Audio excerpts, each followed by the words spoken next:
of reasons why Trump and his administration is frustrated and is lashing out at India. But do any of these reasons warrant that India should give in, or should that the United States president should be trying to use his position to bully India?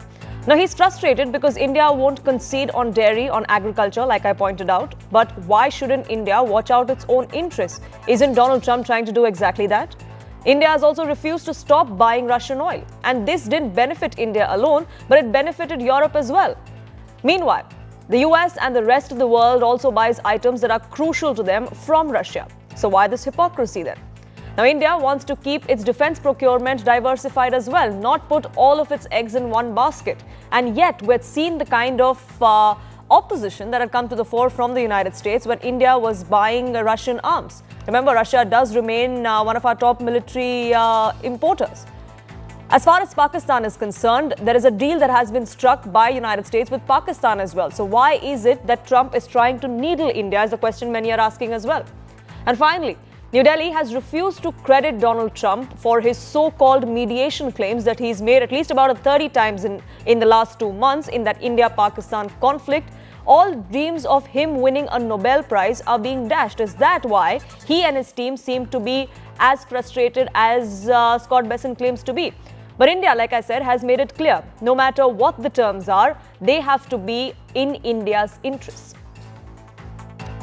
India and the United States share a comprehensive global strategic partnership anchored in shared interests, democratic values, and robust people-to-people ties. This partnership has weathered several transitions and challenges. We remain focused on the substantive agenda that the two countries have committed to and are confident that the relationship will continue to move forward. Now, if you look at the Indian subcontinent, India has tariffed the highest. That's at 25%. The revised tariff list that came out by the United States, they were going to come into effect from the 1st, which is today, but they're only going to come into effect 1 week later. But look at what the parameters are and what the tariff finally has been decided on. Pakistan, Indonesia are all taxed at 19%. Sri Lanka and Bangladesh are taxed at 20%. And Japan, which struck a deal with the United States very recently, is at 15%. So why is it then that India has been levied this rate? Is this trying to push India and give the United States the kind of access that they want to the agriculture sector here in India? Perhaps. The US Treasury here in Washington, D.C. has begun to rake in a good deal of money through tariffs around the world. We keep hearing updated figures all the time, but now that's due to be upscaled hugely with the new level of tariffs announced on a number of countries around the world. India will face 25%. That is in line with the warnings from Trump over the last couple of days, and those warnings clearly were intended to prod India to improve its position as the US would see it or like it. India has made no last-minute concessions, quite obviously. So that 25% stance, could it change? It could. With Trump, anything could always change. So if India were to throw open its markets to US agricultural produce and agree to buy a great deal of more oil from the US rather than from Russia, this 25 could drop very quickly. On the other hand, it could get worse. Trump has warned of penalties for India for buying Russian oil. Earlier, he has spoken of penalties for India simply for BRICS membership. So with Trump, really, it depends upon his inclination, his mood. It's the mood of the president that is now US policy. So India is holding on to this for now, and the best case scenario under the present circumstances is that it gets no worse, but there are no guarantees of that. So what next in this tariff war that the US president seems to be waging, and where should India go? Where will this lead? Will the negotiations actually yield into a trade deal? To discuss that, we have Jayan Krishna, Senior Fellow of the CSIS. Kawal Sibal, former Foreign Secretary of India, joins us as well. William Buter, economist and former Global Chief Economist of Citigroup, is with me. William Buter, let me begin by asking you, how does India reconcile with the fact that in the subcontinent, in the Asian markets, as far as Asia is concerned, India is tariffed the highest by the United States, when by Trump's own admission, India was one of the first countries to have come to the talking table as far as getting a trade deal in place was concerned?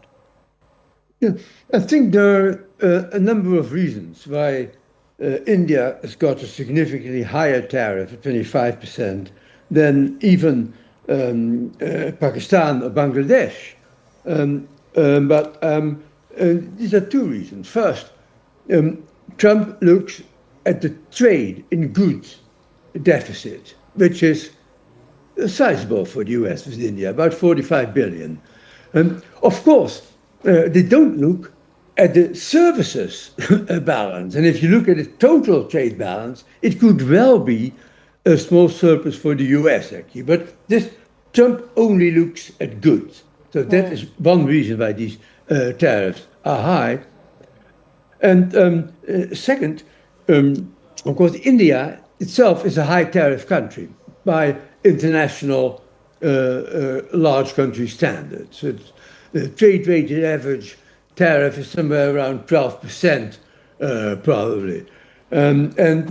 Finally, of course, there are these two extra sort of non-economic forces driving the tariff, and may indeed add to this more, the fact that India purchases Russian oil and Russian military equipment, and it is the BRICS membership, which is a problem for Trump. So while I do think that the negotiations aren't really over yet, nothing is ever over with Trump. They will continue. But I doubt whether we're going to see in the near term any significant change in the tariff. Remember, of course, there are some exemptions, even for India, for this tariff. Finished pharmaceutical products. Correct. Drug supplies, energy products, and critical materials, and also various high-tech electronics, semiconductors, laptop stuff, and all that. So it is not an across-the-board 25% tariff. There are some sectors that escape. Sure, some sectors are still, not having that much of an impact as one would, or at least as Trump would expect them to. But Kanwal Sibal, as far as India's approach is concerned, the fact that we're seeing this kind of tariff at such a high rate is also because India has made it clear that there are certain things that we cannot give you concessions on. And those are certain labor-intensive sectors, those are certain sectors which are important to our small-scale, medium-scale farmers, and that's agriculture. Yeah, If that stand doesn't change, then diplomatically speaking, as far as the negotiations go, will they go anywhere from here?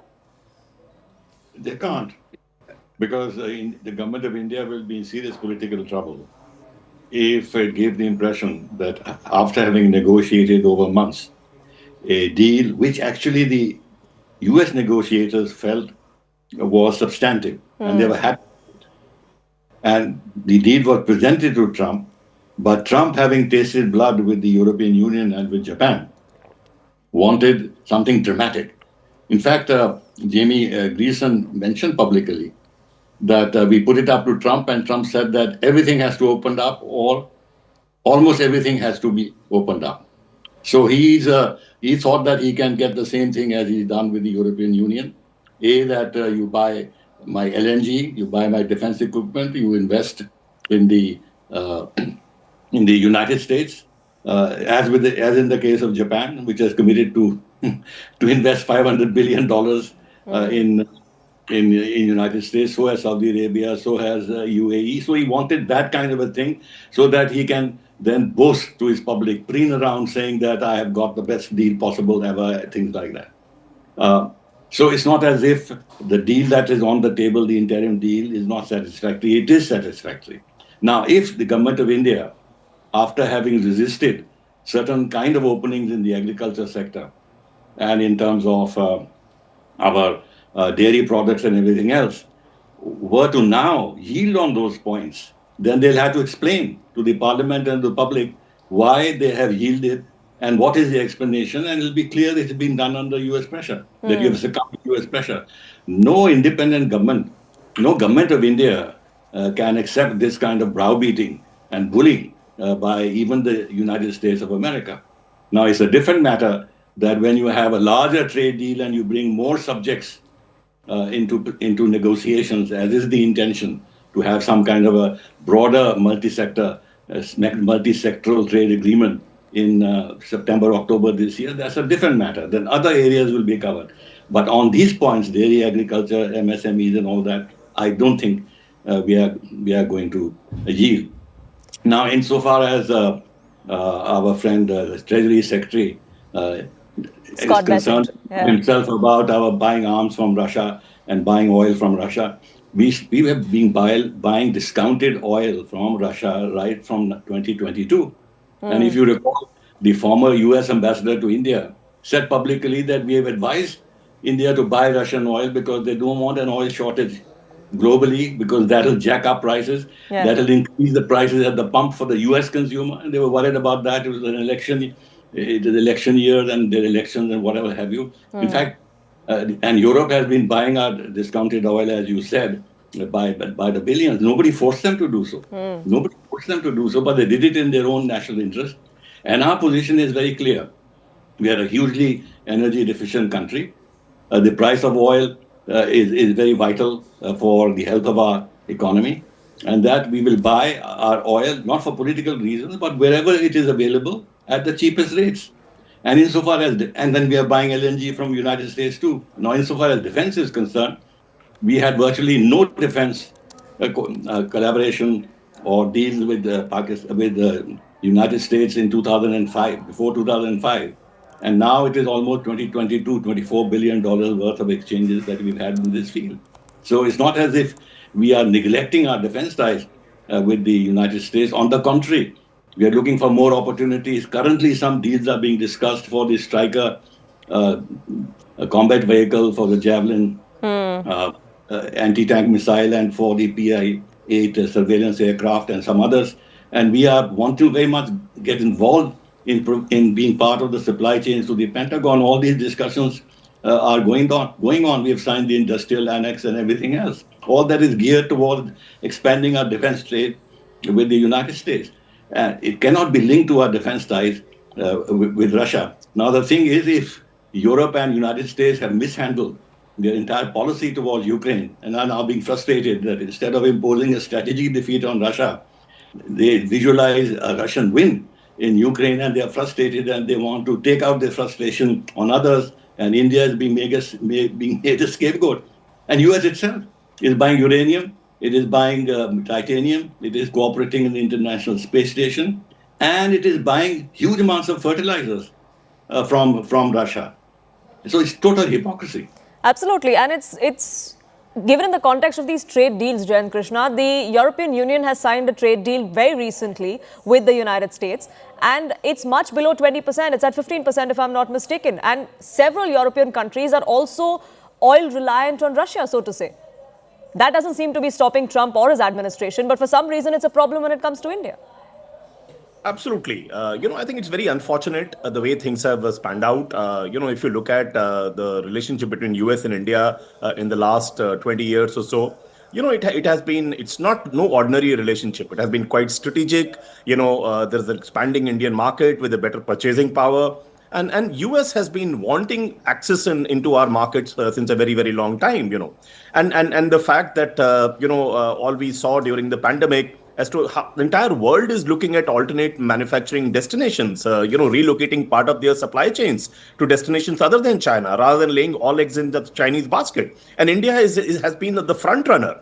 Indian diaspora in the US is so strong, and India is perhaps the best country which the US has as a friend, as an ally, which can address the Chinese economic aggression, So despite all these facts being there, I think India seems to have been penalized the most with the imposition of 25% tariff. Vis-a-vis, most of our competitors have got away with a lower tariff. It is very unfortunate.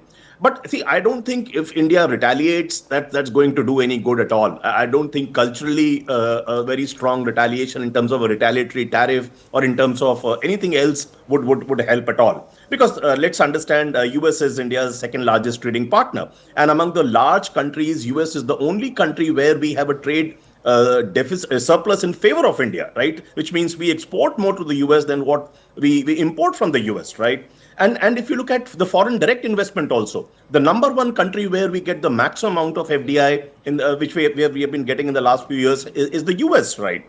So it's not that simple for us to ignore that. I think we have to fast track the pace of negotiation, and whatever it takes. I think we have to have, if not a full-blown BTA, the bilateral trade agreement, we must have an interim deal as early as possible. And US also must realize, right? See, India, the fact is what President Trump says, it's not totally wrong. Our tariffs on goods have been very, very huge. Import tariffs have been huge, and largely because of the protectionism policy which has been going on in India for a very, very long time. So we need to reduce those tariffs. There is no doubt about it. Some production in some product categories has already happened in the last few years.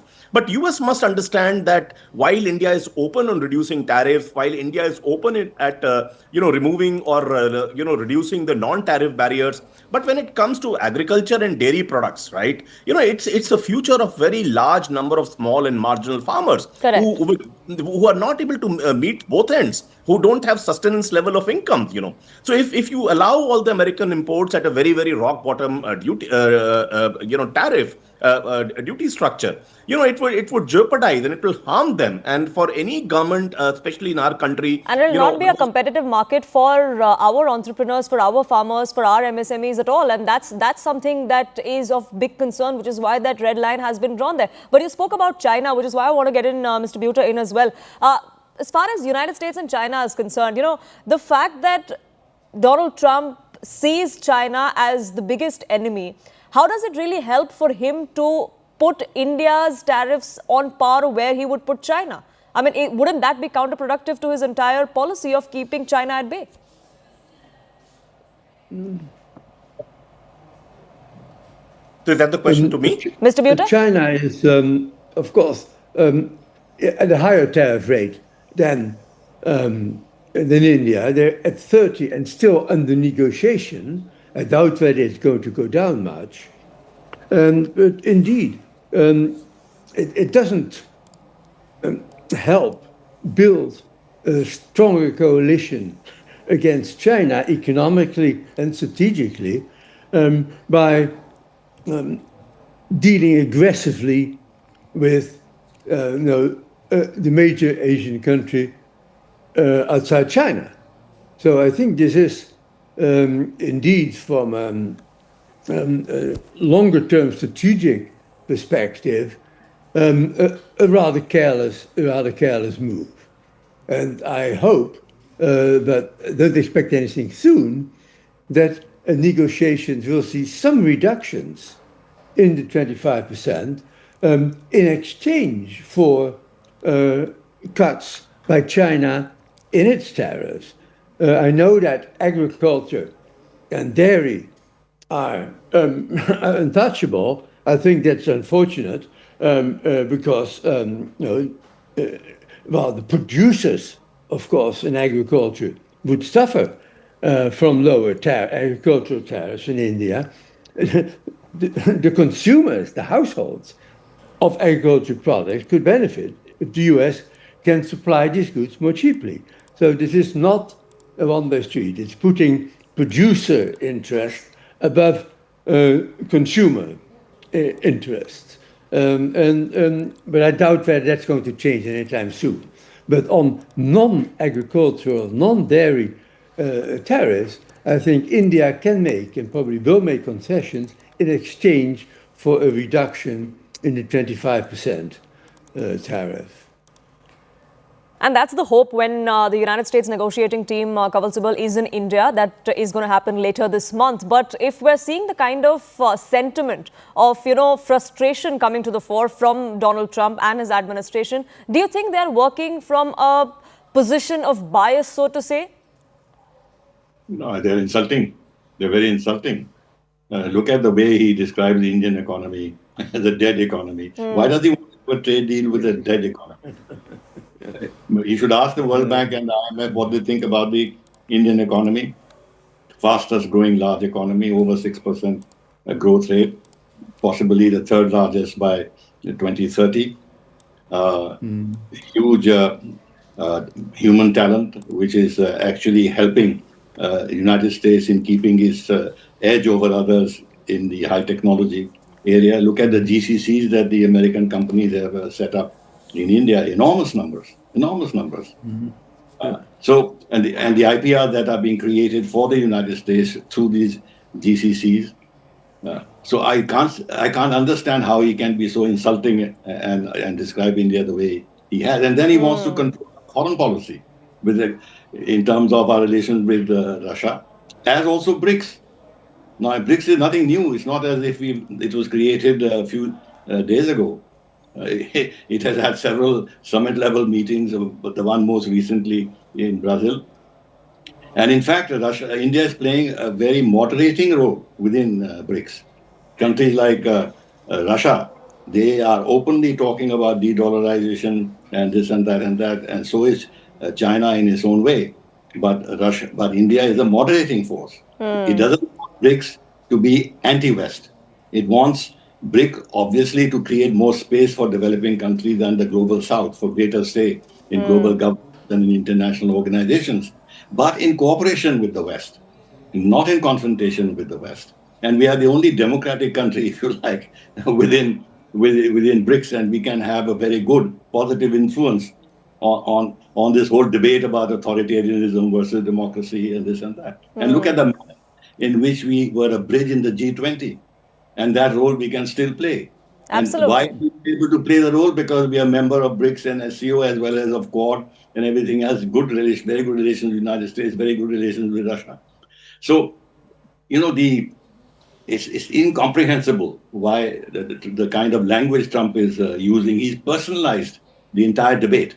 Absolutely, and that would not only affect these negotiations, but perhaps also the kind of relationships the two countries share. Because Donald Trump is going to be here for a little over 3 years, but the ties that the two countries share, they're going to be here for decades to come. I'm completely out of time, but Jan Krishna, I want to give you the last 30 seconds. One of the reasons why Donald Trump is also frustrated, perhaps, is it because India has said that, if you don't agree to our terms, then we'll look at other allies, like the UK FTA that we just signed. So absolutely.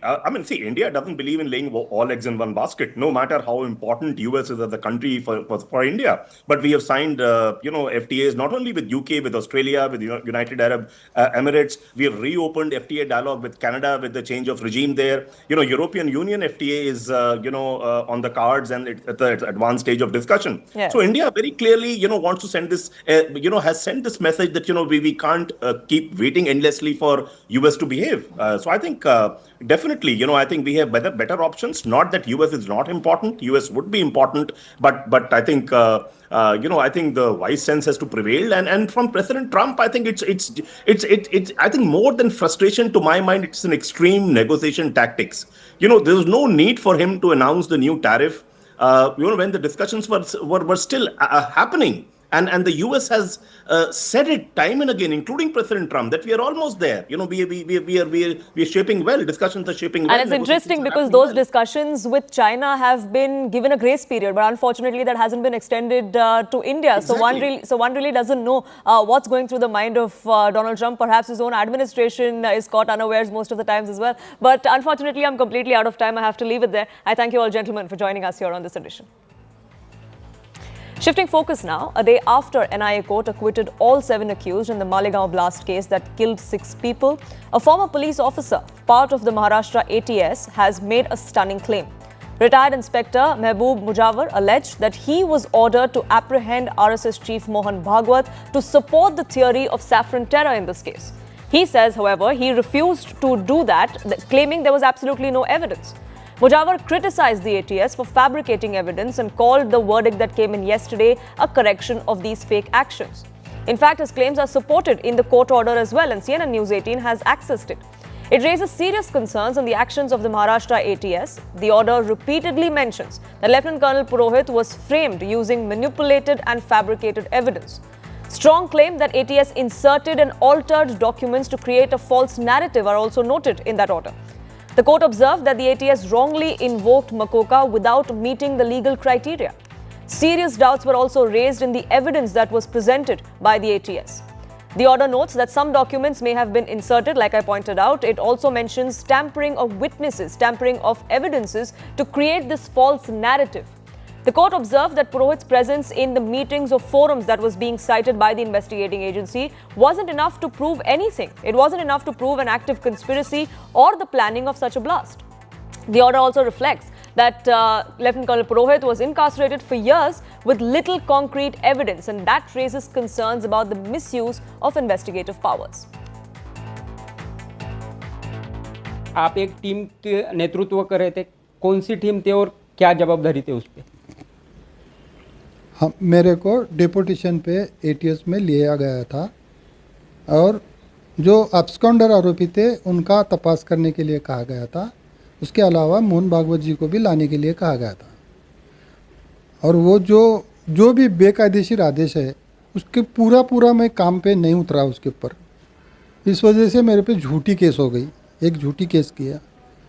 जब झूठी case हो गई तो मेरे पास जो भी evidence थे मेरे जो बचाव के लिए, मैं कहाँ था, कैसा था, क्या ड्यूटी कर रहा था, ये पूरे एविडेंस मैंने यहाँ के कोर्ट में पेश किया और मैं बाइज्जत बरी हो गया। झूठी केस है सो सिद्ध हो गया। उसमें मैंने एफिडेविट दिया था, जो भी मैं आपको बता रहा हूँ वो डॉक्यूमेंट दिया था।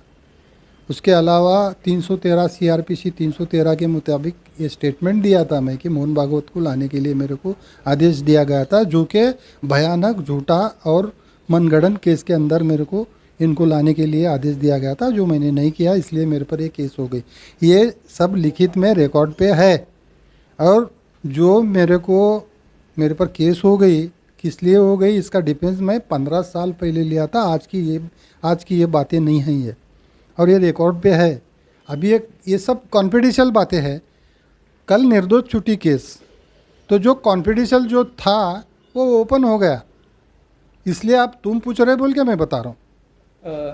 उस टाइम भगवा आतंकवाद बहुत चर्चे में था। क्या था वो भगवा आतंकवाद और मोहन भागवत का इसमें क्या इन्वॉल्व था? मोहन भागवत का कोई संबंध ही नहीं था। वो निष्पाप थे वो, उनका क्या संबंध है? कोई एविडेंस नहीं, क्या नहीं, कोई रिकॉर्ड नहीं। और वो ऐसा बड़ा झूठ काम मेरे पर जर देंगे तो मैं कैसा करूँगा? आज मेरी हालत क्या होती थी? अगर मैं वो झूठ काम करता था तो आज मेरी हालत क्या होती थी? Now, back in 2010, Congress leaders had coined the term saffron terror, pointing to this particular blast. Former Home Minister P. Chidambaram said that there is no let-up in attempts to radicalize young men and women in India, and a phenomenon of saffron terror was being noted by investigating agencies. It was echoed by Sushil Kumar Shinde, a UPA-era minister, also the former Home Minister of the country, who accused the BJP and the RSS of conducting training camps to spread terror. And now, even after, in the Malegaon blast case, we have all 7 accused that have been acquitted by the NIA court. Former Maharashtra Chief Minister Prithviraj Chavan claims that it should not be called saffron terror, instead it should be called Sanatani terror, a claim that has armed the BJP only further. भगवा शब्द का प्रयोग न करिए। विशेषकर महाराष्ट्र में भगवे रंग का कुछ अर्थ अलग होता है। ये स्वतंत्रता की निशानी है। छत्रपति शिवाजी महाराज के ध्वज का रंग भगवा था। इतना ही नहीं कि हमारे वारकरी संप्रदाय में चाहे संत ज्ञानेश्वर हो, संत तुकाराम हो, वारकरी हो, भगवा रंग का इस्तेमाल करते हैं। तो भगवा हमारे लिए पवित्र है। अगर आपको इन लोगों को डिस्क्राइब करना तो आप इनको हिंदुत्व आतंकवादी बोलिए या इनको कोई सनातनी बोलिए, लेकिन भगवा कृपा करके न बोलिए। जिस प्रकार से कांग्रेस प्रणीत यूपीए सरकार ने भगवा आतंकवाद, हिंदू आतंकवाद, ये नरेटिव सेट करने के लिए षड्यंत्र रचा और ये पूरा मालेगांव का केस तैयार किया, आज उसका पर्दाफाश हो गया है। Shifting focus, in his strongest attack yet on the Election Commission, Rahul Gandhi today said that he has an atom bomb-like proof against the poll body, and if it detonates, the Election Commission will be wiped out. He even took his earlier threat forward. He said that whoever is involved from top to bottom, we will not spare you. Remember, just a few days ago, he had claimed that Election Commission, we're coming for you. Now, even if you're retired, he says, we will find you. The leader of opposition in the Lok Sabha has accused the Election Commission of being directly complicit in large-scale voter theft aimed at benefiting the BJP. He claimed that the Congress party had open and shut proof of the electoral manipulation uncovered through a 6-month independent investigation. Congress leaders, in fact, even went on to say that we're 3 days away from putting that proof out in public domain. अब हमारे पास open and shut proof है कि election commission vote चोरी में involve है। मध्य प्रदेश में suspicion था, लोकसभा में सस्पिशन था, महाराष्ट्र में वो थोड़ा आगे गया, फिर हम थोड़ा डिटेल में गए। हमने कहा देखो अब इलेक्शन कमीशन तो मदद नहीं कर रहा है, तो थोड़ी ग्रैन्युलैरिटी में जाना है, गहराई में जाना है। तो हमने अपना ही इन्वेस्टिगेशन करवाया, उसमें 6 महीने लगे और जो हमें मिला है वो एटम बॉम्ब है। मतलब एटम बॉम्ब है, फटेगा तो आप इलेक्शन कमीशन आपको दिखेगा नहीं हिंदुस्तान। वो जब जीतते हैं तो सब कुछ चंगा है और जब हार जाते हैं तो वो इलेक्शन कमीशन के सर पे वो लोग फोड़ देते हैं। ये लोकतंत्र को कमजोर करने के लिए जो षड्यंत्र रचा रहे हैं उसमें बहुत बड़ा मुझे ये खेल दिखाई देता है, बार बार संवैधानिक संस्था को अटैक करना।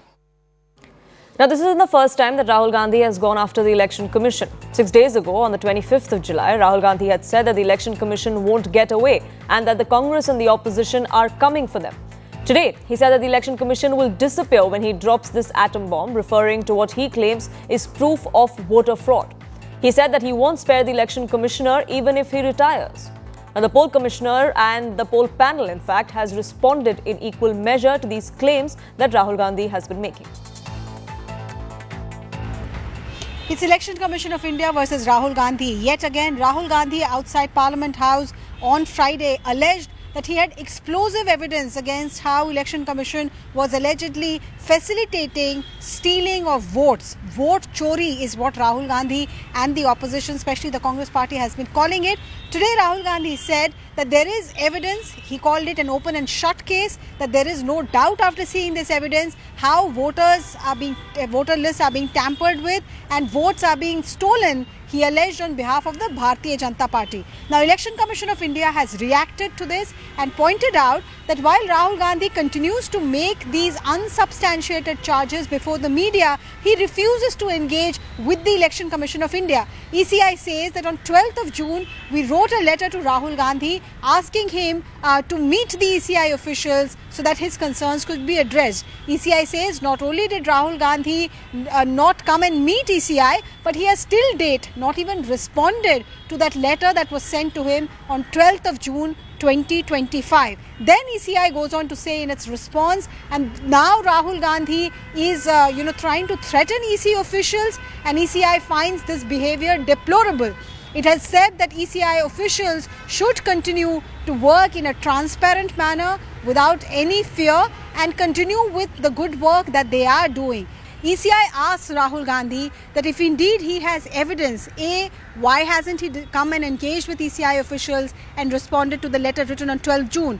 B, under the Representation of People's Act, there are enough provisions by which a political party can appeal or can challenge if they feel that there are doubtful voters in a voter list or if some voters have been wrongly excluded from a voter list. Why has these appeals not been made? So even when Bihar SIR protests continue outside Parliament and Rahul Gandhi makes this allegation, ECI once again reiterates that if you have proof, come and engage with us. If not, do not threaten ECI officials just by making this a public trial on camera. On to our CNN News 18 campaign. Despite massive funding for infrastructure upgrades in several of metro cities in India, the ground reality is grim. There are potholes that have turned death traps in several cities, several two-tier towns as well. And that is an urban trap that awaits the taxpayer. In Pune, a 61-year-old man died after falling off a scooter due to a pothole and then being run over. The horrifying moment was captured on CCTV. It has sparked outrage and protest over civic apathy. And it's not just Pune. We've seen this kind of situation in Bengaluru, in Mumbai. There's one downpour and several cities in the country come to a crippling halt. Flooding, civic apathy, garbage piling up, it's a daily nightmare for you and I, the taxpayer. And as rains flood these streets, that infrastructure gap is only further widening. The question really arises though, Are these cities truly transforming, or are we, the taxpayers, just paying for this kind of apathy that no elected representative seems to be caring about? On Saturday evening, right here at the Jogeshwari Vikhroli Link Road, right here at Powai, was where a 59-year-old lost his life. 59-year-old Lalu Kadam, who was a resident of Andheri, was passing by from this very road, and his bike hit the pothole. There was a huge pothole here, which is now being covered up by BMC. In fact, you can see the kind of shoddy work that the BMC has done. After having hit this very pothole, there was a dumper which was passing by from this very location. Lalu Kamble fell from his bike, fell on the road, a dumper ran over him, and that's how he lost his life. This is the first death because of a pothole that's been reported in the city this monsoon. Every year, several such deaths are reported time and again. In fact, after this very instance has been reported, BMC has been trying to cover up several such potholes in the city. In fact, even before the monsoon had hit, the government had claimed that the road works has been completed well before time this monsoon, but several potholes have now emerged as the monsoon has progressed in the city. When it comes to death of Lalu Kamble, an FIR has been registered at the nearby police station, that's Powai police station, and on the basis of this is where the driver of the dumper has also been arrested. He has been arrested on the charge of accident and rash driving of the Bharatiya Nyaya Sanhita. But like you can see, this road is a crowded stretch. It is a heavily jammed road, a huge traffic movement that takes place connect eastern and western suburbs of the city, and which is where, after the death of Lalu Kamble, questions have been raised time and again about several such potholes that emerge in the city, leading to death of pedestrians as well as those who were riding bikes. Because last year as well, a similar instance was reported at Thane, wherein a bike rider had lost his life, and several such reports come up every time during the monsoon season. But the question remains that whether the government is really going to work on these such issues. Moving on now to a CNN News 18 exclusive investigation. Is the future of our students being jeopardized because some want to turn a profit? Are CBSE schools complicit in doing that and putting in jeopardy the future of several thousands of students?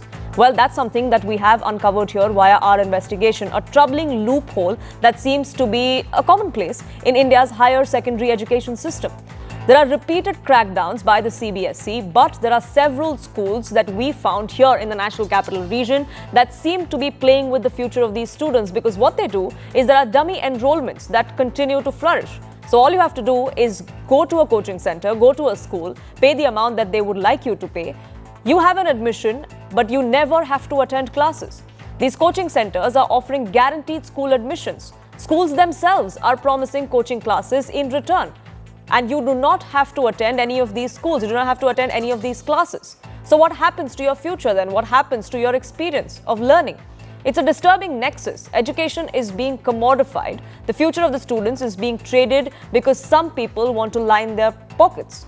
As authorities scramble to respond, there are questions that are rising. Who is going to be held accountable for this? What is the real cost of this shadow system? And will CBSE further crack down on these kind of systems, these kind of coaching centers, these kind of schools? Will these schools have to pay a penalty? That's what we find out in this investigation.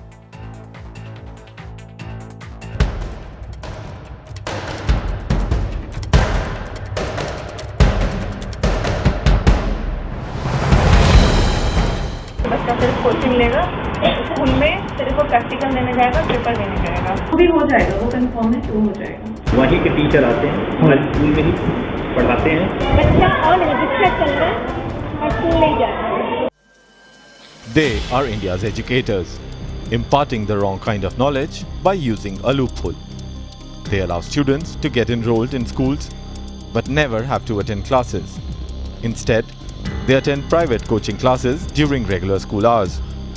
This is the practice of dummy enrollments. उसका हमारा यहाँ SIP चल रहा है, माने school integrated programme. Okay. वहीं के teacher आते हैं, हमारे स्कूल में ही पढ़ाते हैं, तो स्कूल में बच्चे का नाम भी हो गया, उसकी वही टीचर पढ़ा रहे हैं, तो जो 6 घंटे का टाइम खराब होगा स्कूल में वो बच रहा है। लेकिन फीस आपको यही वाला रहेगा, वहाँ पे बात कर लो और उनको अलग लेके उनको बोल दो यहाँ करवा दो। As per CBSE norms, Running coaching classes inside school premises under any circumstances is not acceptable. No commercial activity should run inside school or parallel classes affecting the regular school timetable. But schools have been misleading students and parents by calling them integrated school programs, which supposedly cover both CBSE syllabus and entrance exam preparation. इन्होंने light जो उठाए होते हैं सारी जगह पे वो बंद हो गए। अब इन्होंने क्या है नया शुरू कर दिया है कि भैया स्कूलों से हम फिर से कोलैबोरेट करते हैं, उनसे कहते हैं हमें 2 क्लासेस पकड़ा दो, हम यहाँ अपना कोचिंग चला रहे हैं स्कूल के अंदर, school premises. It's a well-oiled machine. Coaching center and schools are in cahoots to help students escape scrutiny. Even after admission deadlines, coaching centers guarantee school admissions. Schools मिल जाएंगे आपको, यहाँ पे नियर बाई बहुत सारे schools हैं। बाकी मैं एक बार सर से बात कर लूँगी, स्कूल का आइडिया उनके पास उनको ही है। हाँ, मतलब वो भी हो जाएगा, वो कंफर्म है, वो हो जाएगा। स्कूल हो जाएगी। हाँ। मतलब मैं आपके साथ ही इनरोल करूँगा, हाँ। आप लोग वहाँ गए, मतलब वो कराओगे आप ही, हम हेल्प करेंगे उसमें कि आप इस स्कूल में करवा सकते हो। They handhold you through this dummy enrollment process, all for a price. But ensuring admission is just step one. How you maintain the mandatory 75% needed, because CBSE clearly states that students who do not attend regular schools will be barred from board exams. The circular was issued to stop students from enrolling in dummy schools, just to prepare for competitive exams like JEE and NEET, but its implementation is lacking. भी है यहाँ पे, जैसे अगर आप private कराएंगे तो government में तो बहुत मुश्किल है कि मिलेगा आपको, क्योंकि बच्चा एक तो बाहर से आ रहा है, ये बात भी है। मोस्टली है जहाँ तक प्राइवेट में मिल जाएगा, प्राइवेट में जैसे मंथली फीस रहेगी 5-6,000 मैंडेटरी है। पर उनका तो यार मेरिट वगैरह खत्म नहीं हो गया होगा प्राइवेट? नहीं, प्राइवेट वाले ले लेते हैं, थोड़ा डोनेशन लेंगे आपसे। कितना लेंगे? डोनेशन स्कूल वाइज डिपेंड करता है कितना है। पर मंथ कितना? जैसे नॉन अटेंडिंग भी करा सकते हो आप स्कूल में, तो बच्चा सिर्फ कोचिंग लेगा, स्कूल में सिर्फ वो प्रैक्टिकल देने जाएगा, पेपर देने जाएगा। हाँ, मतलब इन शॉर्ट की स्कूल वाले अटेंडेंस स्कूल का बिल्कुल सेपरेट है, हम बस आपको बता रहे हैं कि आप स्कूल में जा सकते हैं। अटेंडेंस वगैरह सब स्कूल वाले खुद देंगे आपको। मतलब अगर वो क्लासेस क्लासेस नहीं लेंगे तो खुद ही देंगे। This practice is so rampant that experts are now sounding an alarm. बिल्कुल है, ये आज की बात नहीं है। मैं बात करूं क्योंकि मेरा बेस से सामना हुआ था इस बात को, करीबन 5-6 साल हो गए। तो जब हम लोगों ने कोचिंग इंस्टीट्यूट को हमने अप्रोच किया था स्टडीज़ के लिए, अपने बच्चों की हायर स्टडीज़ के लिए, तो वहाँ हमें ऑप्शंस दिए गए कोचिंग इंस्टीट्यूट के द्वारा। एक ऑप्शन ये था कि आप बच्चा स्कूल अपना डेली कोचिंग इंस्टीट्यूट भेजें, ठीक है। दूसरा ऑप्शन था कि आप वीकेंड्स में भेजें। तीसरा ऑप्शन उन्होंने दिया था कि हम आपको कुछ लिस्ट ऑफ स्कूल्स प्रोवाइड कर देंगे, आपके बच्चे का एडमिशन वहाँ दिखा देंगे, आप कंफर्टेबली अपने बच्चे को वीकडेज में हमारे पास भेजें। एक और ऑप्शन है चौथा, हम आपको लिस्ट ऑफ स्कूल्स प्रोवाइड करेंगे, आपका बच्चा स्कूल यूनिफॉर्म पे उसी स्कूल में जाएगा और स्कूल में पढ़ाने के लिए जो स्टाफ आएगा वो हमारे कोचिंग इंस्टीट्यूट की तरफ से आएगा। Only few seats and so many lakhs of students take examination, and because of that insecurity, parents sometimes push their children to focus more on the examination, centralized examination after class 12 rather than 11th 12th. But what is happening is that because of that, the most important years of the student which are spent in the school, they get eroded completely. Their continuous work, understanding of a subject, or even living in a society. See, the student is being removed from its peer, from its society, and put in a coaching center. Suicides are on the rise, and then also depression cases. Permanent damage to students are happening. So your most beautiful years, when you could be productive, you could be happy, you could be becoming a good citizen, are being pushed, are being crushed completely. CNN News 18's exclusive investigation has found out the serious lapse that is taking place in India's higher secondary education system. Even after multiple crackdowns by the CBSE, the practice of dummy enrollments still thrive. The schools promise coaching classes, and the coaching institutions promise school admissions. And in the middle of all this, the futures of the students are being sold for revenue generation.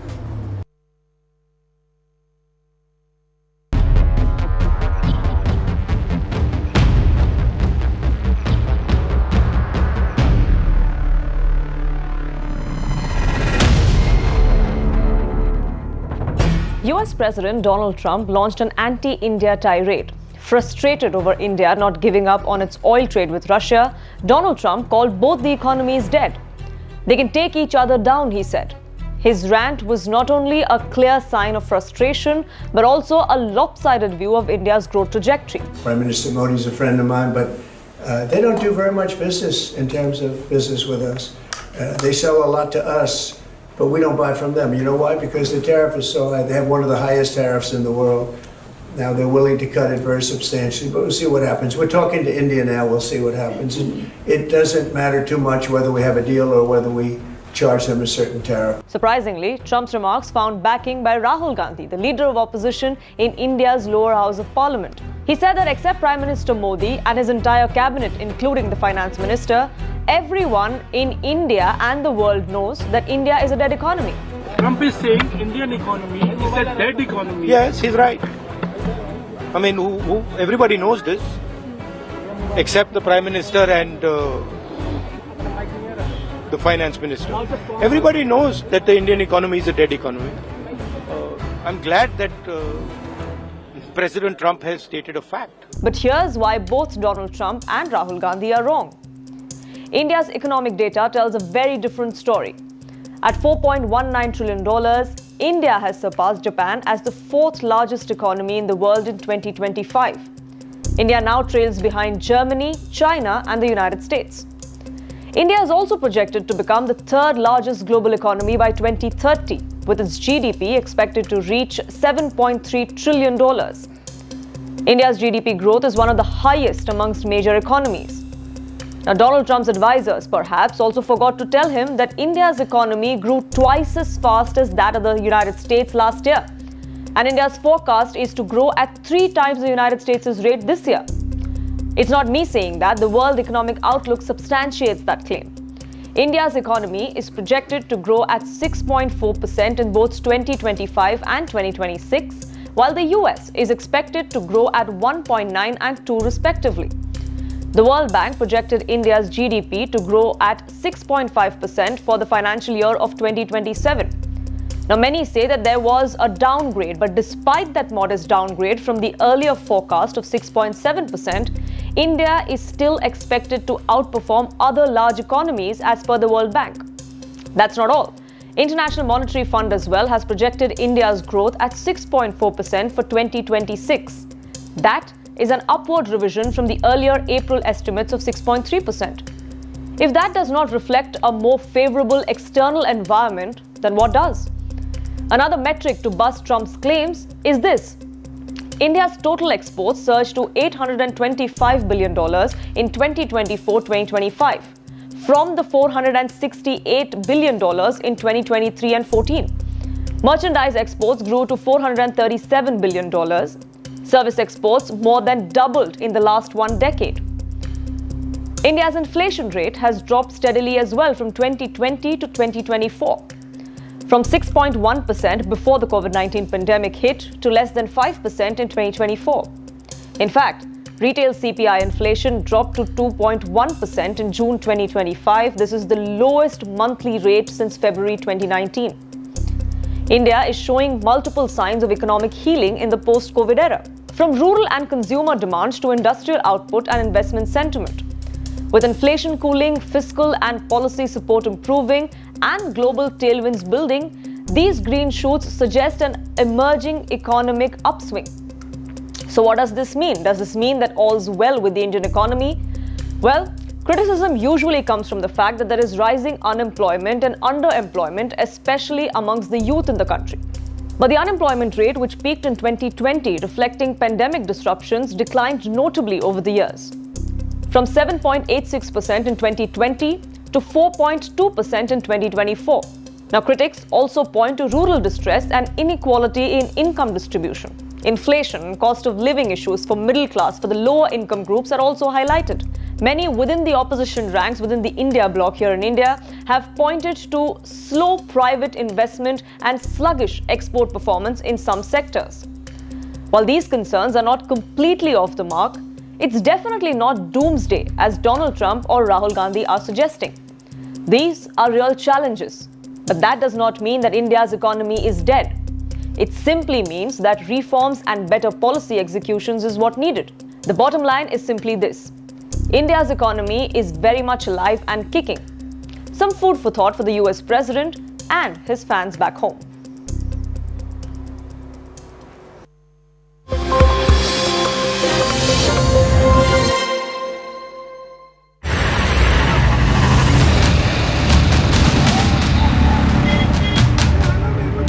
Can the India growth story survive its crumbling infra? Willful waste of taxpayers' money. We the people deserve better. Speak up, be heard, end the apathy. Save our cities. CNN News 18 campaign. Co-presented by This is News 18 Network.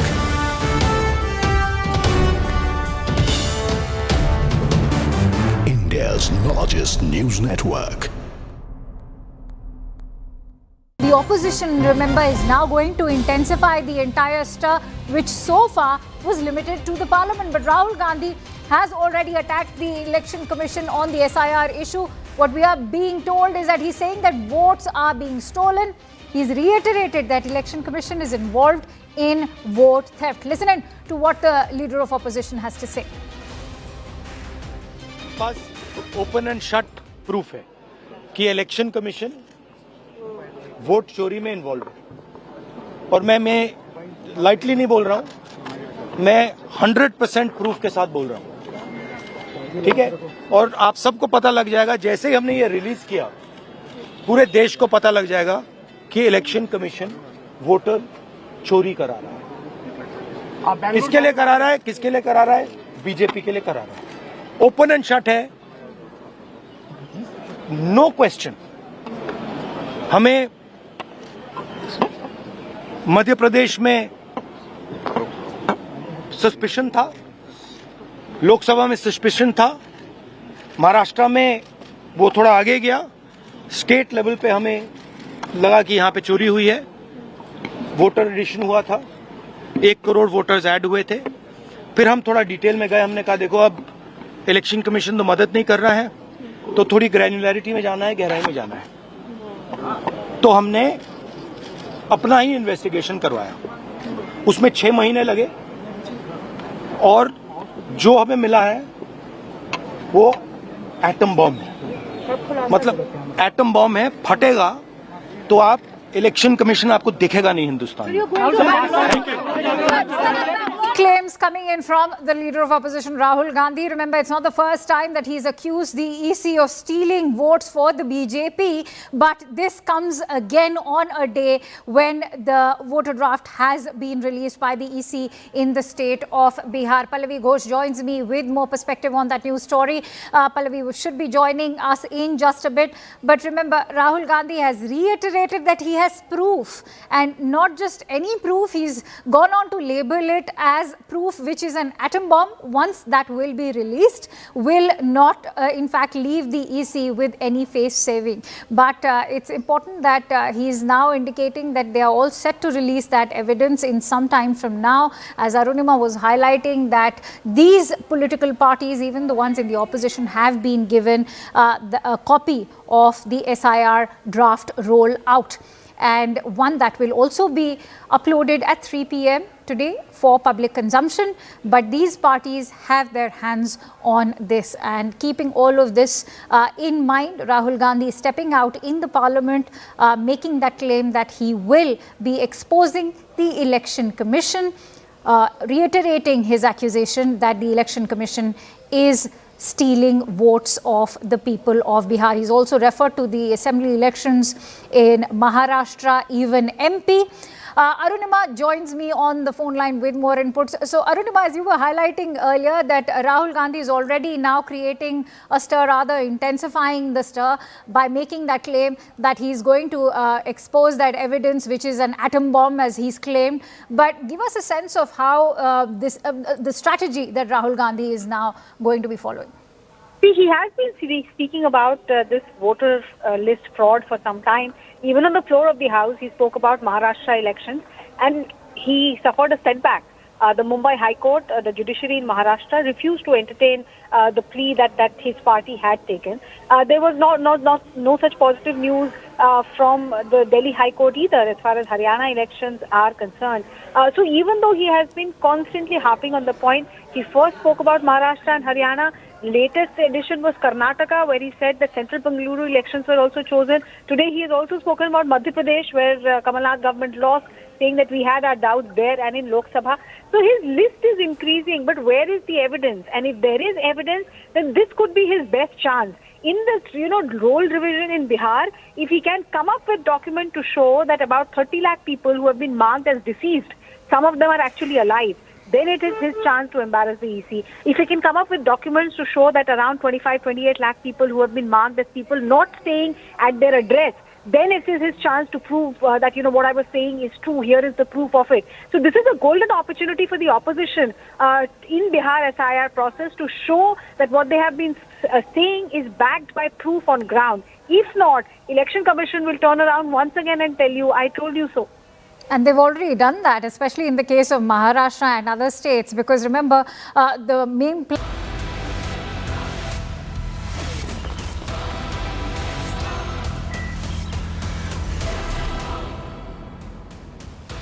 Viewers, massive news has broken on the back of a chilling revelation.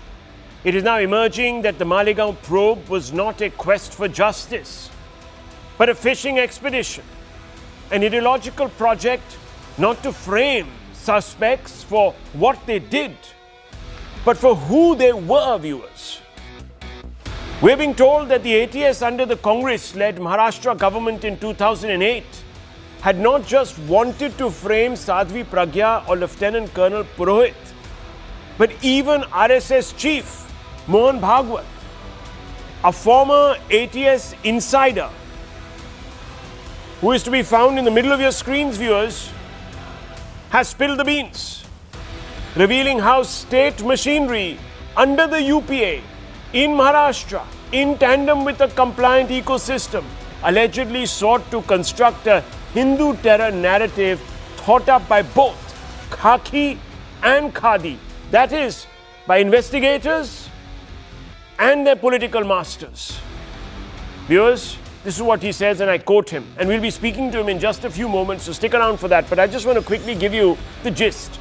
He said, and I quote, the verdict exposed the fake investigation done by a fake officer. I was asked to go and catch Mohan Bhagwat. It was beyond my capacity to apprehend a towering personality like Mohan Bhagwat, the RSS chief. But because I did not follow the orders, a false case was registered against me, and it destroyed my career of 40 years. There was no Saffron terrorism, everything was fake, unquote. Viewers, Mehboob Mujawar may or may not have a motive, but the Congress party has certainly made its known. A very senior leader of the party from Maharashtra, who was also a former chief minister, viewers, has said Hindu terror is a reality. Listen to this. पता नहीं किसने शब्द भगवा का use किया था, चाहे मेरे सहकारियों ने, मेरी पार्टी के लोगों ने कहा, तो मेरी उनको करबद्ध निवेदन है कि भगवा शब्द का प्रयोग ना करिए। विशेषकर महाराष्ट्र में भगवे रंग का कुछ अर्थ अलग होता है। ये स्वतंत्रता की निशानी है। छत्रपति शिवाजी महाराज के ध्वज का रंग भगवा था। इतना ही नहीं कि हमारे वारकरी संप्रदाय में चाहे संत ज्ञानेश्वर हो, संत तुकाराम हो, वारकरी हो, भगवा रंग का इस्तेमाल करते हैं।